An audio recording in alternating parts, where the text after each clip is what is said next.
Hola, ¿qué tal? Muy buenas tardes tengan todos. Gracias por acompañarnos. Soy Mario Pentón. Me acompaña el abogado Jesús Novo, abogado de inmigración de Gallardo Law Firm. Vamos a hablar de un caso muy interesante y una rara avis, ¿no? Un cubano que cruzó la frontera a última hora y que ganó su asilo en la corte.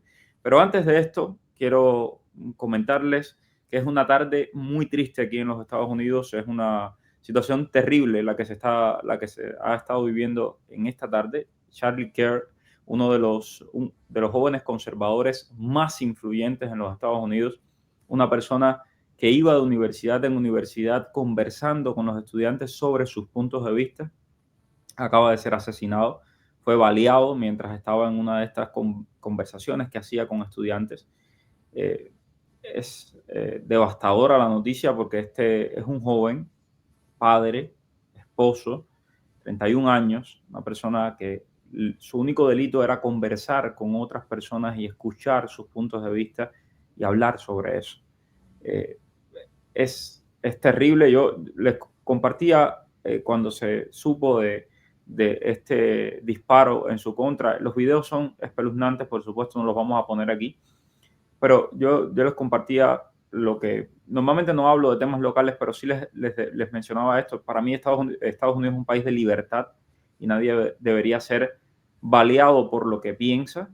Eh, y yo creo que esto nos obliga a preguntarnos hasta dónde nos está llevando esta polarización alimentada, en mi opinión, muchas veces por quienes actúan en sintonía con los enemigos de este país. Consternado por lo ocurrido con este joven. Eh, la única falta de este muchacho es recorrer universidades y decir lo que él piensa y decir lo que él pensaba. Realmente repudiable y que a todos yo creo que nos ha impactado. No. Sí, no tiene explicación, no le encuentro sentido. Un muchacho que tal y como tú dices, lo único que hacía era llevar su mensaje de conservador, pero es que por tener diferencias de ideología o de pensamiento, aquí nunca ha habido problema. Este muchacho no le hizo daño a nadie, 31 años, con una familia totalmente honesto, totalmente honrado. Esto es algo que es, tal y como tú dices, es preocupante porque o sea, se lleva al extremo esta polarización que hay en estos momentos. Esto no debe suceder, honestamente. Cuando estas cosas pasan, hay luto en el país entero, no solo con los conservadores, es todas las partes tienen que estar de luto porque este muchacho no se merecía eso para nada. O sea, no sé, honestamente, tiene que haber una investigación. Hubo un momento que se dijo que había una persona en custodia, pero después se desmintió, se dijo que no, que eso era un error. Sí, sí, Pero definitivamente hay que investigar, porque no, ¿qué una fue lo persona, que motivó? hay una persona en custodia, no, pero no es la persona que disparó. Inicialmente New York Times reportó que la persona que había disparado estaba en custodia. Actualmente se sabe que la persona que disparó no está en custodia, ya está reportado tanto por New York Times como por AP. Exacto. De nuevo, hay que investigar a fondo porque hay que ver qué fue lo que motivó, si habían otras manos detrás de todo esto, porque desafortunadamente esto no sucede en el vacío, esto es algo que obviamente está planeado porque se sabía que él iba a estar ahí, eso no, o sea, no sucedió de inmediato. Y fue un disparo con un rifle de alta potencia a larga distancia. Definitivamente es algo que no hay palabras para decir cómo nos preocupa eso. Definitivamente, una persona cristiana, una persona de bien, una persona que lo único que hacía era dar su punto de vista, escuchar a los demás y realmente es conmovedor que algo así haya ocurrido porque en Estados Unidos, repito, vivimos en un país donde usted tiene todo el derecho a tener su punto de vista, la otra persona puede pensar diferente y no por eso eh, hay que llegar a la violencia. O sea, es un país donde todos hemos tenido la oportunidad de hablar, de decir lo que pensamos y ver la violencia política hasta dónde está llegando, realmente es muy lamentable, muy, muy lamentable. Ojalá que algunos medios de prensa, algunos periodistas, algunos influencers entiendan que sus discursos extremistas tienen consecuencias. Esperemos y ver qué sucede con esto. Vamos a hablar del caso que les traía para hoy. Hay un caso de un joven cubano que cruzó la frontera en los últimos días de la administración Biden, estuvo detenido hasta hace muy poco y ganó el asilo en frontera. ¿Qué pasó con este caso? Sí, esto fue, tal y como tú dices, llegaba a los últimos días de la administración de Biden. Al entrar, bueno, no pasó lo que le pasaba a mucha gente, que después lo soltaban. Ya había comenzado la administración del presidente Trump y entonces se quedó en detención. Estuvo en detención todo este tiempo, hizo su miedo creíble, lo pasó, pero a pesar de eso nunca recibió ni un parol, ni una fianza, ni nada. Estuvo en detención todo el tiempo. El proceso se hizo en detención, lo cual es sumamente difícil, como tú sabes. Conseguir testigos, conseguir evidencias. Sin embargo, los abogados aquí hicieron un trabajo excelente, como siempre, y afortunadamente este muchacho ganó su asilo y acaba de salir en estos días del centro de detención donde estaba. Este no es el único caso que tenemos varios casos así. Es más, tenemos un caso bastante raro de unas personas que entraron todavía por CBP, una familia entera, y también afortunadamente ganaron su asilo. Lo que pasa es que no todos los abogados siempre están dispuestos a compartir, porque por cuestiones ya sea que son personas con mucha humildad, que no les gusta, pero definitivamente tenemos muchísimos casos así y esto es bueno que lo sepan, porque, o sea, la cuestión es que el mensaje es que hay que pelear su caso, o sea, uno no se puede rendir, no puede entregarse, sobre todo cuando uno tiene un caso sólido y estos obviamente tenían un caso bueno porque lo han ganado, así que el mensaje es ese, no se rindan, hay que pelear. Otra cosa que es importante, que sepan que estos mensajes que envían los coyotes, que envían los traficantes de personas, de que usted puede llegar a la frontera y cruzar la frontera, no liberan a nadie, los están deportando. Lo mismo está pasando con el tema de los balseros. El otro día conversé con una persona en Cuba que les robaron la embarcación, una persona con una familia para venir a los Estados Unidos en esa embarcación. Llegaron aquí, si no me equivoco, fue el lunes. La embarcación fue requisada, esas embarcaciones son destruidas después y esas personas están presas, están detenidas y luego van a ser deportadas a Cuba. Entonces, ni se puede venir por mar, ni se puede cruzar la frontera porque justamente es parte de lo que la administración Trump está haciendo. Es decir, son como sus políticas prioritarias. De hecho, ya han visto que han intentado, incluso los congresistas, de que evitar el tema de las detenciones, etcétera, el tema de la I-220A, tratar de conseguir un parol, y la secretaria de Seguridad Nacional les dijo que no, lo raspó claramente, porque es prioridad de la administración Trump estos temas de inmigración. Ok, vamos a las preguntas de la audiencia. Buenas tardes. ¿Qué hay de cierto en que USCIS está devolviendo el costo del permiso de trabajo C11 a los que aplican al nuevo permiso por C9? No, para nada. Usted tiene que pagar su permiso de trabajo. Solamente que las personas que están pidiendo una renovación bajo el C11, definitivamente eso no tiene un costo. Pero si usted está aplicando ahora un nuevo C9, sí tiene que pagarlo. Ok, abogado, le quería preguntar, el otro día usted nos decía de que había un método para quitarse la tobillera esta electrónica que le ponen en ICE a los I-220A. ¿Nos puede hablar un poquito de eso? Porque justamente tengo una muchacha que nos encontramos en la calle el otro día y me dijo, me gustaría que no ahondara sobre eso porque ella tiene justamente esa tobillera. Sí, como decía yo en aquel momento, esto es una empresa privada que tiene un contrato con ICE, que es la que pone estos brazaletes para supervisar a las personas. Lo que pasa es lo siguiente, nosotros le pedimos o sea, a ciertos clientes que lo tienen, por supuesto, porque es una incomodidad, es una cosa, o sea, engorrosa tener estos problemas por varias razones. Los empleadores usualmente no te quieren dar trabajo si tú vas con esto, si vas a la playa es un problema, toda esta cosa, ¿no? Sin embargo, de la forma en que la mayoría de las veces se logra es que como te ponen una lista de espera, porque como que esto es una compañía privada, ellos obviamente tienen que maximizar su potencial. Y entonces, si ellos tienen otras personas que van a recibir un nuevo brazalete, pues entonces le puede que le quiten. Nosotros siempre se lo pedimos, sin embargo, no tenemos una forma de forzarlo a que se lo quiten. Sencillamente le pedimos eso y en cuanto, bueno, ellos tienen a alguien que se lo pueden poner, pues se le llaman, le dan una cita y entonces van y se lo quitan. A veces nosotros no tenemos ni que intervenir, ellos sencillamente le dan una cita para que vayan ahí a la oficina que tienen en Miami Lakes y ahí mismo le quitan su brazalete. Pero sí vale la pena intentarlo definitivamente, porque es definitivamente algo innecesario en mi opinión. Ya tú te soltaron de cierta forma, tienes que reportarte con ICE. O sea que no veo la razón para que tengas que tener eso. Sin embargo, es una forma de tenerte supervisado y la ley lo requiere así. Ok, Heriberto, un abrazote para ti, el abogado. Nuestro pueblo no aguanta más, efectivamente. Ahora mismo solamente el 5% de Cuba tiene electricidad. La partida de ineptos, bueno, las palabras para ellos sobran porque tengo tantas palabras por dentro. Eso es parte de esta frustración que uno siente, ¿no? Con estos partidas de incapaces que lo que han hecho es hundir a Cuba. Pensábamos que el periodo especial no se podía repetir. No, con creces lo han repetido. El otro se gastó miles de dólares en irse, miles, no, cientos de miles de dólares en irse a China, Vietnam y todo eso. Vino con un apagón abajo del brazo, fue lo único que hizo. El sistema electroenergético no sirve.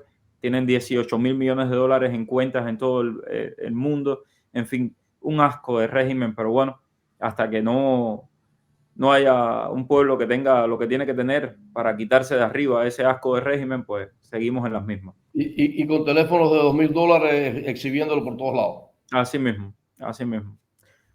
Ok, ¿cuántos días de espera se puede mandar un inquiry por la ley de ajuste cubano? Soy de parol humanitario. Bueno, Abraham, yo lo he dicho aquí otras veces, hay un website en el cual tú puedes poner la fecha de recibo cuando te mandan la famosa antorcha, pones la fecha de recibo y ahí te va a decir exactamente cuándo es que puedes hacer un inquiry. Todo va a depender de dónde fue que tú aplicaste, cuál fue tu centro de servicio, o sea, pero básicamente lo puedes buscar allí. Es muy difícil decirte cuántos días de espera existe porque no todos los centros de servicio son iguales. O sea, y todo va a depender de cuándo fue que tú lo sometiste. Así que sencillamente puedes entrar ahí, lo buscas y te lo dice. Ok, seguimos por aquí. Más preguntas. Mi esposa le cerraron la corte con el recibo de la residencia y ya no tiene que hacer más nada. No, por supuesto, si le cerraron la corte, bueno, espero que haya tenido algún otro tipo de cosa, tenga un asilo, una cosa que la proteja. Tiene el recibo de la residencia, aleluya, ¿no? Felicidades. Esto es una cosa rara. Usualmente en estos momentos los jueces no están cerrando solamente con el recibo de la residencia. Pero bueno, si se lo cerraron a ella, nada, esperar a que le llegue a su residencia, más nada. Ok, vamos a ver, seguimos por aquí. Hay más preguntas, déjame ver, por favor. El F2A, ¿cuánto se está demorando en resolver todo el proceso? Soy de Cuba. Volvemos a lo mismo. Desafortunadamente, a mí nunca me gusta las cifras porque cuando yo las veo hace 2 o 3 días, cuando después se verifican, ha cambiado. Les sugiero, busquen una cosa que se llama boletín de visa. Busquen el mes de septiembre. Todavía estamos en septiembre, no están chequeando octubre todavía. Busquen el mes de septiembre, le va a decir exactamente cuánto se está demorando, cuándo es que va usted. Va a mirar su fecha de prioridad y va a mirar ahí, le va a decir exactamente cuándo es que se demora. ¿Cómo se solicita el Social Security de un niño? Aplicaré por ley de ajuste cubano. Bueno, Verónica, usualmente si tú recibes, por ejemplo, si tienes beneficios para el niño por el Departamento de Niños de Familia, ellos te dan usualmente un papel para que tú vayas al social y ahí le puedas pedir el número de seguro social. De lo contrario, y esto es un poco, yo sé que absurdo, pero si se le pide un permiso de trabajo al niño, con ese permiso de trabajo puede ir a pedir su seguro social. En realidad, el niño no va a necesitar seguro social para muchas cosas todavía, o sea que cuando lo aplique para su residencia, cuando le dé su residencia, ya entonces sí puede ir a aplicar a su número de seguro social y su seguro social, su tarjeta, va a decir que es residente, no va a tener esa inscripción que dice que solamente está autorizado a trabajar con un permiso de trabajo y todas estas cosas. O sea que en realidad, a no ser que el niño necesite, por alguna razón, necesite el seguro social, puede sencillamente esperar a que le llegue la residencia. Aplicación hecha para ajuste cubano. Tengo un hijo fuera de Estados Unidos. ¿Puedo aplicar para él o tengo que esperar a que me llegue la residencia? No, tienes que esperar a que te llegue la residencia. Exacto, en estos momentos no tienes ningún tipo de estatus, o sea, cuando te llegue tu residencia, entonces sí le puedes pedir, le puedes poner, y de nuevo, no va a ser una visa inmediata, tienes una lista de espera como un par de años, pero vemos lo mismo, si chequeas en el boletín de visa vas a ver qué tiempo se demora esto, pero tienes que esperar a que te llegue tu residencia. Ok, dice CBP, tengo corte en enero, ya tengo recibos de residencia. ¿Con cuánto tiempo puedo pedirle al juez que me cierre la corte? Y si puede hacerlo un paralegal o un notario. No, ni un paralegal ni un notario, y menos en la Florida, que a partir del 1 de julio esto se convirtió en una cosa muy seria, pueden someter ningún tipo de documento a la corte. Quien único puede someter una moción de cierre de corte es un abogado. O lo puedes hacer tú mismo a título personal, pero ni los paralegales ni los notarios lo pueden someter. Ellos te lo pueden escribir para que después tú lo firmes y tú lo mandes, pero básicamente eso es como si lo hicieras tú mismo. ¿Y cuándo lo puedes someter? Lo puedes someter en cualquier momento. Ahora, tal y como he dicho anteriormente, en Miami los jueces no están cerrando corte solamente con el recibo. Lo puedes hacer, lo puedes intentar. A esta persona, mira, se lo cerraron, así que cualquier cosa puede pasar. Dice, llegó el permiso de trabajo C09. ¿Debo actualizar el social o esperar a cuando tenga la green card?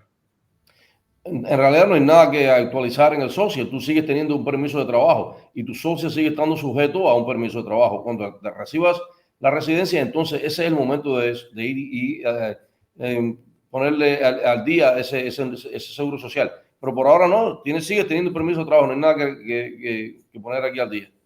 Alberto Mesa, se aplica la ley de ajuste cubano y envié una I-130. ¿Los dos procesos siguen activos? Sí, sí, los procesos no son paralelos, no chocan, o sea, no hay ningún tipo de problema. El problema vendría cuando si aplicas a ajuste de estatus a través de esa aplicación de I-130, por ejemplo, si estás casado con una ciudadana americana y entonces ella te puso una I-130 y una I-485 a la vez, puede que uno de los otros lo cierren. Y por supuesto tú puedes causar problemas, pero si solamente la I-130 no hay nada, esos procesos van juntos o sea, no chocan uno con el otro. ¿Qué tan seguro es cambiar una cita en ICE? Si lo haces online, si tienes tu cita online, la pediste online y ahora la quieres cambiar, la puedes pedir online. ¿Seguro? Bueno, o sea, no hay ningún tipo de problema. Si vas a ir allí, obviamente, cuando vas a ICE, siempre hay un problema, a no ser que tengas otro tipo de seguridad. Pero si lo haces online, no hay ningún tipo de problema. Hace 100 días hice las huellas para la residencia. Tengo corte el mes que viene en Kentucky. Mandé a cerrarla y no me la han cerrado. ¿Puedo viajar en avión sin problemas solo con mi pasaporte de Cuba válido? Soy CBP. No debes tener problemas viajando dentro del país. De nuevo, las aerolíneas son las que van quizás a pedirte algo más allá de tu pasaporte, no sé. De nuevo, pero en realidad no hay problema de que viajes dentro del país con tu pasaporte si está válido y está activo. Si no tienes un permiso de trabajo y no tienes una licencia, bueno, usualmente la licencia es el ID preferido para las aerolíneas, pero quizás con el pasaporte te den volar de nuevo. No sé, las aerolíneas tienen sus propias reglas y va a depender de eso. Normalmente con el pasaporte te dejan viajar. Tengo una pregunta aquí de El Cubanito. Tengo mis hijos en Cuba, tienen entrevista el 1 de octubre. ¿Cree usted que los deniegue? Depende, Cubanito. Si eres residente permanente, entras dentro del travel ban. Si eres ciudadano americano, no. Hay que recordar que hay una política no solo hacia Cuba, Venezuela, Haití, un montón de países donde hay una prohibición de viajes. Entonces, en esa prohibición de viajes, en el caso de Cuba, los únicos que se salvan de la prohibición de viajes son los familiares directos de ciudadanos americanos. Los familiares de los residentes, lamentablemente, pues no se salvan de eso y les están negando las visas de inmigrantes. ¿Por qué es el travel ban? En el caso de Cuba, porque no acepta a sus ciudadanos de regreso y por eso tienen puesto este travel ban. Ok. Mi nieta entró conmigo y me la quitó inmigración. Su mamá le hizo el I-130. ¿Qué tiempo demora y si sigue esa resolución o podemos hacer otro proceso?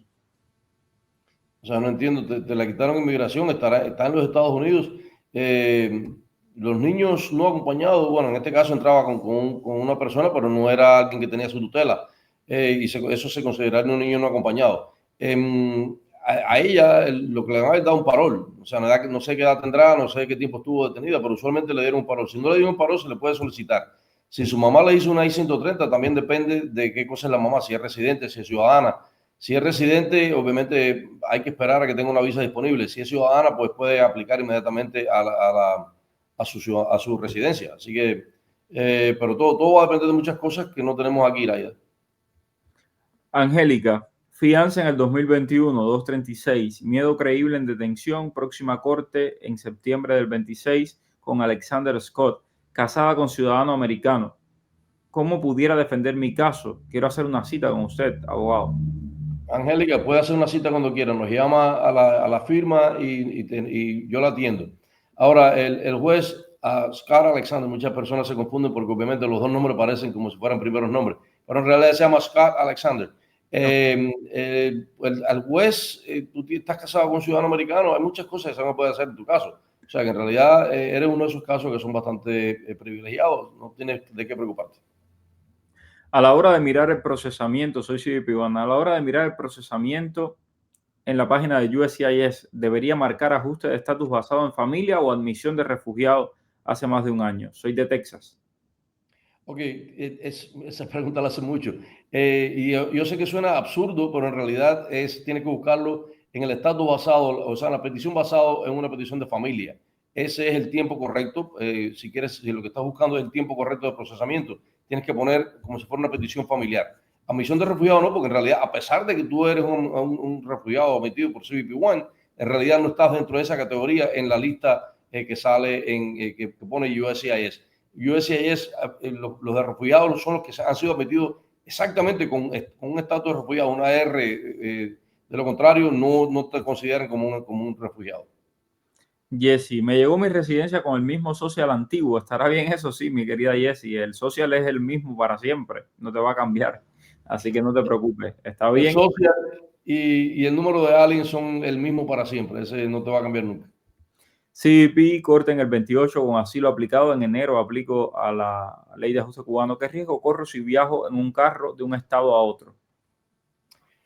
Bueno, Mago, ¿qué riesgo corres? Todo depende a qué estado vayas. Si vas a Texas y vas a estar muy cerca de la frontera, hay puntos de control que te pueden detener y te pueden pedir tus papeles. Y si no los tienes, obviamente no vas a tener nada, no tienes nada en este momento. O sea, tienes tu asilo, tu aplicación de asilo, pero en realidad, si entraste, me imagino que entraste en el 2024, porque si en enero es que aplicas, o a lo mejor entraste hasta ahora en el 2025, llevas menos de 2 años en el país, te pueden someter a una deportación expedita. O sea que riesgo sí corres. ¿Es un gran riesgo? No lo es, pero sí definitivamente corre un riesgo.